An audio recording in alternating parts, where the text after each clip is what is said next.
के application derivative class 12 का question है। A balloon which remains spherical has a variable diameter 3/2 2x + 3।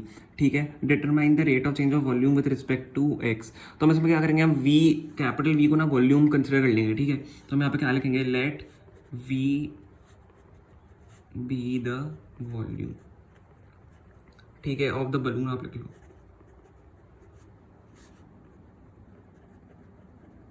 ठीक है, हमने बलून की वॉल्यूम क्या ले लिया, वी कैपिटल वी ले लिए। अब देखो आपको ये क्या दिया हुआ है, वेरिएबल डायामीटर दिया हुआ है। हमेशा आपको ध्यान रखना है, आपको जब डायामीटर दिया हुआ है ये 3/2 2x + ये आपको दिया हुआ है, तो रेडियस क्या हो जाएगी, d/2 हो जाएगी।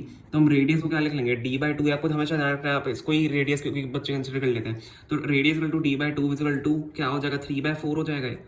3/4 2x + 3, तो ये आपकी रेडियस होगी। ठीक है, ये आपको ध्यान रखना है। अब हम सॉल्व करेंगे। वॉल्यूम आपका क्या होता है स्फीयर का, बलून आपका क्या किस में दिया हुआ है, स्फेरिकल शेप में दिया हुआ है। तो स्फीयर का वॉल्यूम क्या होता है, 4/3 πr³ होगा। तो 4/3, ठीक है, पाई फिर r³ मतलब रेडियस का क्यूब हम यहाँ पे करेंगे। तो इस पूरे का हम क्यूब करेंगे, आपको पूरा रेडियस हमने निकाला है, डायमीटर दिया था हमने, रेडियस निकाला है, तो ये रेडियस का पूरा क्यूब होगा। तो ये क्या हो जाएगा, 3/4 2x + 3 का होल क्यूब।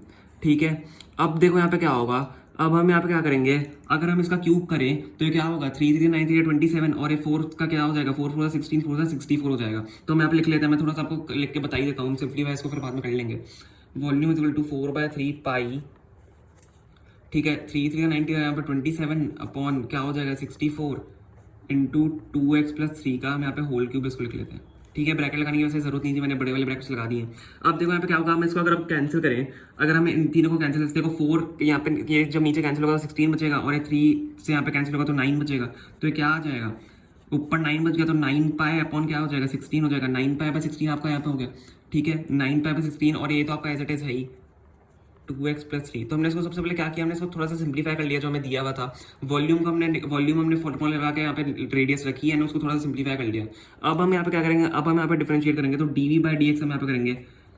ठीक है, dv/dx हम यहाँ पे करेंगे तो क्या होगा, देखो हमें क्या बोला है, विद रिस्पेक्ट टू x बोला है, तो हम यहाँ पे dv/s ले dx कर रहे हैं। ठीक है, अपॉन हमने dx इसलिए लिया है।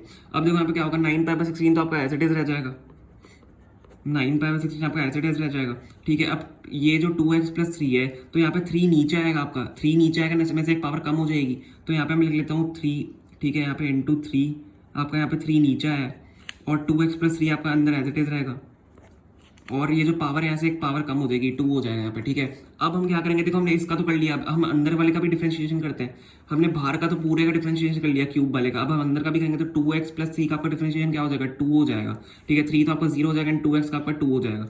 तो देखो यहाँ से क्या हम क्या करते हैं, कैंसिल कर देते हैं। 2 से यहाँ पे 16 यहाँ पे कैंसिल हो जाएगा, नीचे 8 बच जाएगा।